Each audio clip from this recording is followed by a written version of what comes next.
बिस्मिल्लाहिर्रहमानिर्रहीम। अस्सलाम वालेकुम व्यूवर्स, मैं हूं शेफ़ मारिया और आज मैं आप लोगों के लिए बहुत ही मज़ेदार सी डिनर रेसिपी लेकर आई हूं।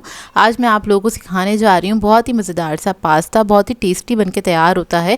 अगर आप लोग रोज़मर्रा के खानों से बोर हो गए हैं तो ये डिलिशियस टेस्टी पास्ता आप लोग बना सकते हैं, अपनी फैमिली मेम्बर्स को सरप्राइज़ कर सकते हैं। ये बहुत ही मज़ेदार बनता है, रेस्टोरेंट से ज़्यादा अच्छा घर में बन के तैयार होता है। तो चलिए आइए वीडियो स्टार्ट करते हैं। तो यहाँ पर एक मैंने पतीली ले ली है। सबसे पहले हम कीमा बना रहे हैं। उसके अंदर मैंने आधा कप के बराबर ऑयल ऐड करा है। उसके बाद इसके अंदर हम ऐड करेंगे प्याज चॉप किया हुआ। तकरीबन 3 अदद मैंने मीडियम साइज़ की प्याज ले ली थी, उसको मैंने थोड़ा मोटा मोटा सा चॉप कर लिया है। अब इसको हम हल्का सा फ्राई कर लेंगे, इसका कलर चेंज होने तक इसको फ्राई करेंगे। तो देखिए इसका कलर चेंज हो गया है। अब इसके अंदर ऐड करेंगे अदरक लहसुन का पेस्ट 1 टेबलस्पून के बराबर और इसको भी आपने फ्राई कर लेना अच्छी तरीके से। फिर इसके अंदर हम कीमा ऐड करेंगे। आधा किलो के बराबर मैं कीमे का इस्तेमाल कर रही हूँ। यहाँ पर मैंने बीफ का कीमा लिया है, आप लोग चाहे तो मटन या फिर चिकन का कीमा भी इस्तेमाल कर सकते हैं। इसको मिक्स करेंगे, हल्का सा कुक कर लेंगे। इसका कलर चेंज हो जाए जब तक आपने इसको पकाना है। उसके बाद इसके अंदर हम मसाले ऐड करेंगे। लाल मिर्चों का पाउडर ऐड करेंगे 1 टीस्पून के बराबर, नमक ऐड करेंगे 1 टीस्पून, ज़ीरा पाउडर ऐड करेंगे 1 टीस्पून, धनिया पाउडर ऐड करेंगे 1 टीस्पून। इसके बाद इसके अंदर मैं ऐड करूँगी कश्मीरी लाल मिर्च 1 टीस्पून के बराबर, ये मैं कलर के लिए ऐड कर रही हूँ। कुटी हुई लाल मिर्च ऐड करेंगे 1 टीस्पून, काली मिर्चों का पाउडर ऐड करेंगे 1 टीस्पून। इस सबको अच्छी तरीके से मिक्स कर लेंगे।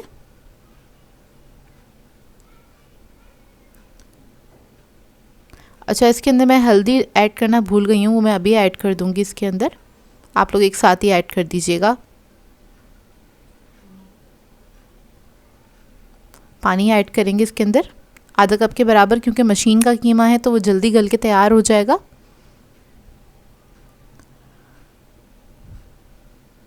हल्दी ऐड करिए मैंने हाफ़ टीस्पून के बराबर। इसको मिक्स करेंगे और कवर करके पकने के लिए छोड़ देंगे तकरीबन 15 से 20 मिनट तक, जब तक ये कीमा अच्छे से गल नहीं जाता।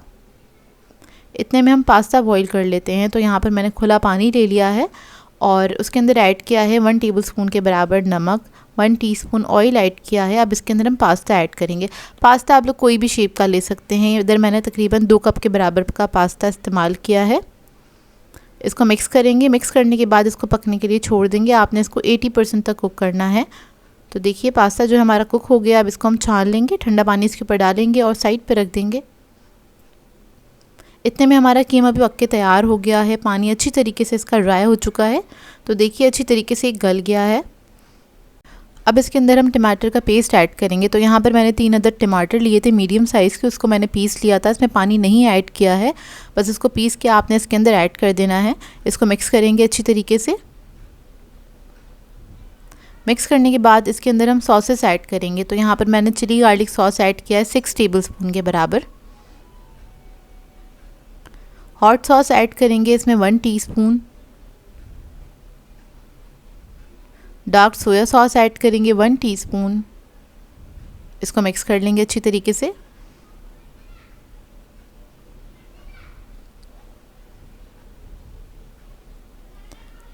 अब इसको पकने के लिए छोड़ देंगे 10 मिनट के लिए। तो देखिए 10 मिनट हो चुके हैं, अच्छी तरीके से ये पक गया है। इसको बस इतना पकाया कि टमाटर का कच्चापन निकल गया है। अब इसके अंदर हम शिमला मिर्च ऐड कर देंगे। तो मैंने 1 अदद शिमला मिर्च ली थी बड़े साइज़ की, वो मैंने ऐड कर दी है। इसके बाद इसके अंदर हम ऐड करेंगे पास्ता जो हमने बॉईल करके रखा था, ये ऐड करेंगे और इसको मिक्स कर लेंगे अच्छी तरीके से। और कीमा जो है आपने थोड़ा सा सॉसी रखना है पास्ता ऐड करने से पहले। अगर इसका पानी थोड़ा ड्राई हो गया तो आप लोग आधा कप पानी ऐड कीजिएगा, उसके बाद ये पास्ता ऐड कीजिएगा। इससे क्या होगा, ये थोड़ा सॉसी रहेगा और खाने में मज़ेदार लगेगा। तो देखिए इसको अच्छी तरीके से हम मिक्स कर लेंगे। जब ये अच्छे से मिक्स हो जाएगा फिर इसके अंदर हम ऐड करेंगे चीज़ यहाँ पर मैं यूज़ कर रही हूँ चेडर और मोज़रेला। वैसे ये ऑप्शनल है लेकिन आप लोग ज़रूर ऐड कीजिएगा, इससे बहुत अच्छा फ्लेवर आ जाता है। बहुत थोड़ा सा ऐड किया था मैंने, बहुत ज़्यादा नहीं ऐड किया था, तकरीबन आधा कप ऐड किया होगा। अब इसके अंदर हम ऐड कर देंगे ऑरिगेनो और थाइम और उसके बाद इसको हम कवर करके 5 मिनट के लिए रखेंगे दम पे और उसके बाद आप इसको सर्व कर सकते हैं। आप लोग चाहें तो इसको ओवन में भी रख सकते हैं चीज़ ऐड करके। तो देखिए बहुत ही मज़ेदार टेस्टी सा ये पास्ता बनके तैयार होता है। आप लोग एक बार बनाएंगे, आपकी फैमिली मेम्बर्स बार बार कहेंगे आपसे बनाने को। लास्ट में चाहें तो इसको मिक्स कर सकते हैं ताकि इसके अंदर जो चीज़ है वो अच्छी तरीके से मिक्स हो जाए। बहुत ही ज़बरदस्त बनाता है, इसको ट्राई करें तो अपना फीडबैक ज़रूर दीजिएगा मुझे। सो व्यूअर्स, अगर आप लोगों को मेरी रेसिपीज़ अच्छी लगती हैं तो मेरे चैनल को सब्सक्राइब करें, लाइक करें, कमेंट ज़रूर किया करें, शेयर भी ज़रूर किया करें अपने फ्रेंड्स के साथ, फैमिली के साथ। तो मुझे अपनी दुआओं में याद रखिएगा। अल्लाह हाफ़िज़।